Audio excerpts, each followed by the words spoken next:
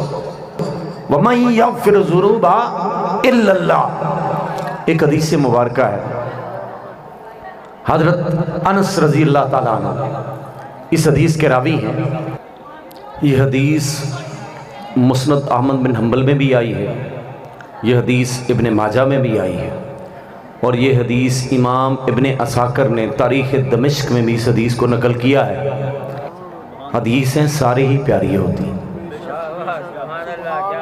کیونکہ جن لبوں سے نکلی ہیں وہ لب بڑے پیارے ہیں، جس سینہ اقدس سے نکلی ہیں وہ سینہ بڑا پیارا ہے، جس وجود سے نکلی ہیں اس وجود جیسا وجود کائنات میں کوئی نہیں، ان لبوں جیسے لب کسی کی نہیں، ان کے دہن مبارک جیسا دہن کسی کا نہیں۔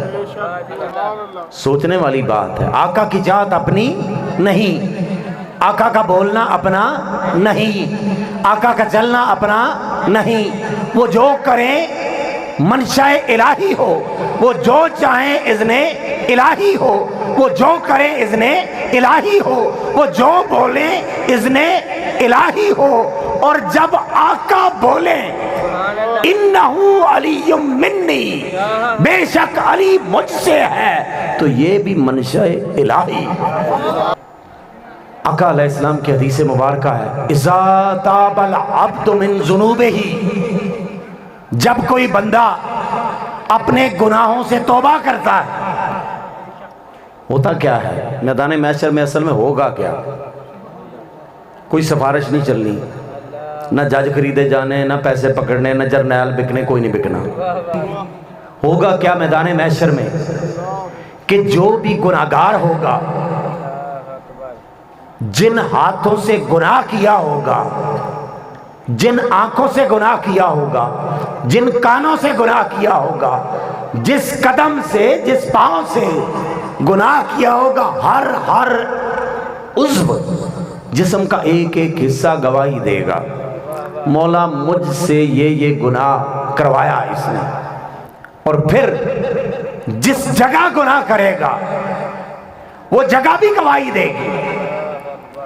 پھر جو محافظ فرشتے نا اوپر بیٹھے ہوئے، انہوں نے ایک ایک گناہ لکھا ہوگا، ریکارڈ ہوگا، 4 5 جگہ پہ، ریکارڈ جلایا نہیں جائے گا، جلے گا نہیں، وہ والا ریکارڈ جلے گا نہیں، وہ بکے گا نہیں۔ تو اذا تاب العبد من ذنوبہ، آقا علیہ السلام فرماتے ہیں اذا تاب العبد من ذنوبہ، جب کوئی بندہ اپنے گناہوں سے توبہ کرتا ہے، انزل اللہ الحفظۃ ذنوبہ، تو رب العالمین محافظ فرشتوں کو بلا دے گا، وہ اس کے گناہوں کو بھول جائیں گے، کیا اس نے بھی کوئی گناہ کیا ہے؟ وَأَنْسَى ذَلِكَ مَحَارِمَهُ، اور پھر جس جگہ پر وہ گناہ کرے گا وہ جگہ بھی بھول جائے گی،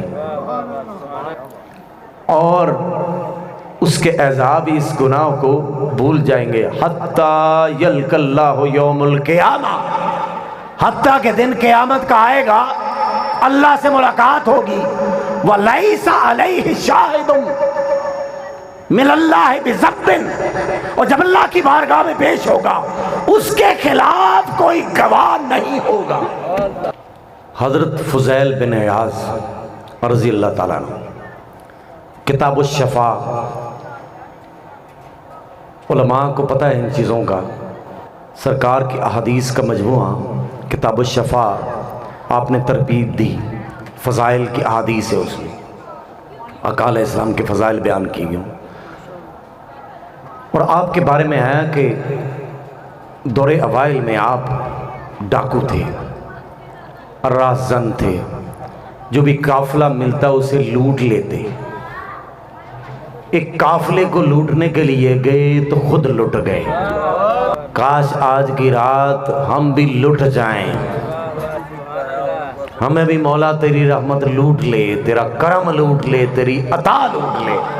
قافلے کو لوٹنے کے لیے گئے اور اندر کوئی تلاوت کر رہا تھا، ہم تو نہ تلاوت کریں نہ تلاوت سنیں، تلاوت کرنے والے کو 100 روپیہ دیتے ہیں، مہربانی جناب ہمارا باپ مر گیا، ہماری ماں مر گئی، آپ آ کے بس قرآن پڑھ جائیں، کیونکہ بس ہم پیسے دے سکتے ہیں، قرآن نہیں کھول سکتے، ہمیں پڑھنا بھی نہیں آتا۔ اب حالت کا اندازہ لگائیں کہ کہاں پر کھڑے ہیں، ہمیں پیسوں پہ حافظ چاہیے، قاری چاہیے، مولوی چاہیے۔ اسلام کیا مولویوں کے لیے، قاریوں کے لیے، حافظوں کے لیے، سب کے لیے ہے، سب سے پوچھا جائے گا۔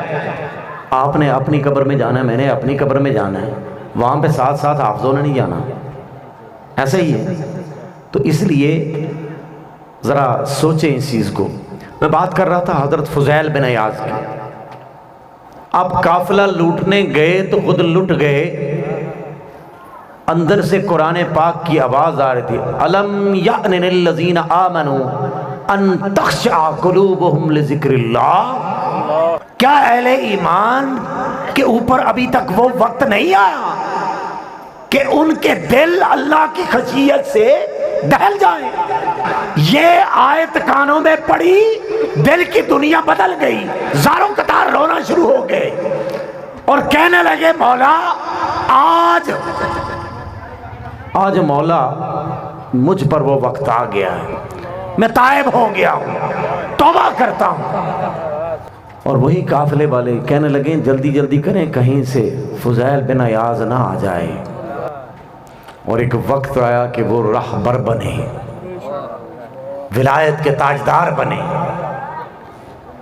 اللہ نے اتنا کرم کیا کہ ایک وقت آیا کہ خلیفہ ہارون الرشید حضرت فضل برمکی رضی اللہ تعالیٰ عنہ ان کے پاس گئے، اور انہوں نے کہتے ہیں کہ مجھے کسی اللہ والے سے ملا دیں۔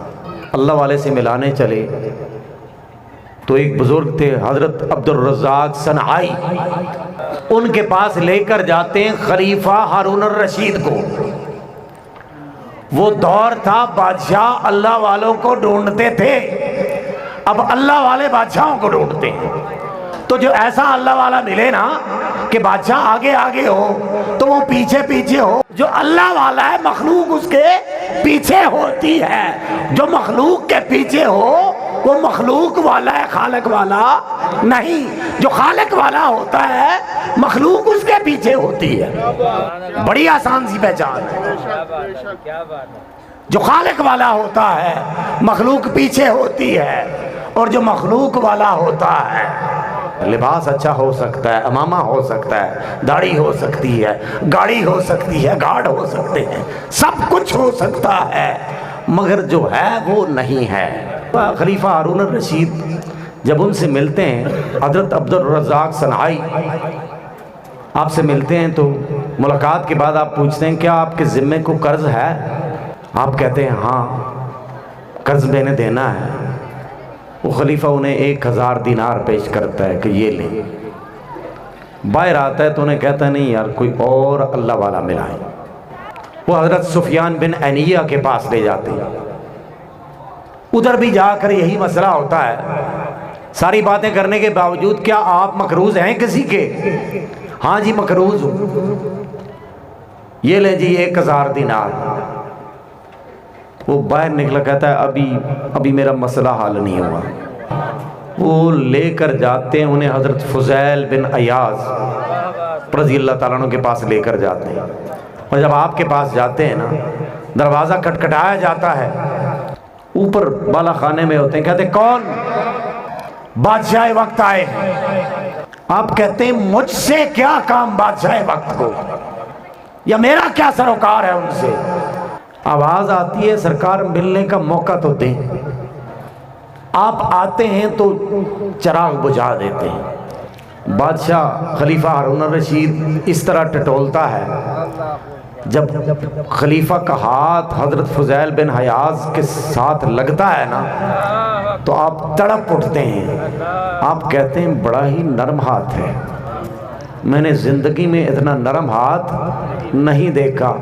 اللہ کرے کہ اس کے عذاب سے بچ جائے. اور جب باہر نکلنے لگتے ہیں تو کہتے ہیں جی مجھے کوئی نصیحت کریں. آپ چہرے کی طرف دیکھتے ہیں تو کہتے ہیں کہ اللہ نے بڑا خوبصورت چہرہ آپ کو دیا ہے.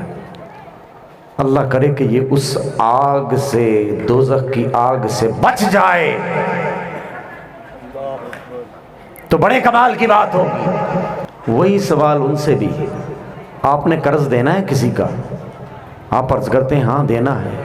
میں مقروض ہوں اپنے مولا کا، اتباع نہیں کر سکا، احکام کی پیروی نہیں کر سکا، فرائض نہیں ادا کر سکا، سرکشی میں رہا. اب یہ وہ قرض ہے جو تو میرا نہیں ادا کر سکتا، یہ فضیل بن عیاض کو خود ادا کرنا پڑے گا. بادشاہ روتے ہوئے رخصت ہوا. حضرت امام حسن بصری رضی اللہ تعالیٰ عنہ آپ کے قریب ایک آتش پرست رہتا تھا شمعون نامی.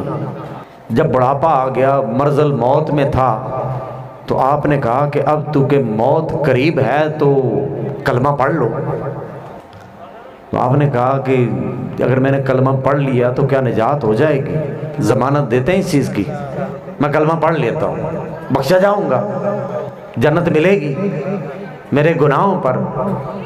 اور اس سے پہلے وہ کہا کہ اسلام میں رکھا کیا ہے؟ اگر دنیا عارضی ہے تو مسلمان اس کے پیچھے کیوں ہیں؟ اگر انہیں پتا ہے کہ یہ ساری چیزیں عارضی ہیں تو پھر ذلیل ہوتے کیوں پھرتے ہیں؟ آپ کا جواب بھی، اللہ والوں کا جواب بھی کمال کا ہوتا ہے.